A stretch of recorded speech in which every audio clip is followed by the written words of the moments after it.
So జనరల్గా brain అనేది చాలా సెన్సిటివ్ ఆర్గన్ అండి. పర్టిక్యులర్గా ఆక్సిజన్ అండ్ గ్లూకోజ్ సరఫరాకి ఇది చాలా సెన్సిటివ్గా ఉంటుంది. ఎప్పుడైతే ఫుడ్ డిలే ఆర్ లో కన్జంప్షన్ ఆఫ్ క్యాలరీస్, ఈ రిజల్ట్ వల్ల ఏమవుతుందంటే మనకి షుగర్ లెవెల్స్ కాస్త లోపించేదానికి ఆస్కారం ఉంది.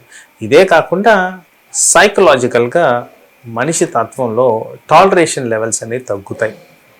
సో మనం గమనించుకోవాల్సింది ఏంటంటే ఫుడ్కి తప్పనిసరిగా రిలేషన్ ఉన్నప్పుడు ఇది పేషెంట్ కండిషన్డ్ రిఫ్లెక్స్. అంటే ఒక పర్సన్కి కొంతమంది ఏమీ తినకుండా హ్యాపీగా ఉంటారు, కొంతమంది కాస్త తిన్నా కానీ ఎఫెక్ట్ అవుతూ ఉంటారు. So person to person individualisation జరుగుద్ది. కాబట్టి ఫుడ్కి మనకి హెడేక్కి కనెక్షన్ ఉంది. దీంట్లో ట్రీట్మెంట్ ఆస్పెక్ట్ గురించి మాట్లాడితే just replacement of adequate amount of calories or ఆయన తినాల్సిన, సపోజు కొంతమంది అంటారు నాకు అన్నం తింటేనే సాటిస్ఫై అవుతాను, చపాతీ తింటే సాటిస్ఫై కాను అంటారు. ఇలాంటి వాళ్ళల్లో కూడా మానసిక ఒత్తిడిల వల్ల ఈ హెడేక్ ప్రెసెంట్ అయ్యేదానికి ఆస్కారం ఉంది. సో ఫుడ్ రిలేటెడ్గా మనం గమనించుకుంటే మోర్ ఆఫ్ సైకలాజికల్ రెస్పాన్స్.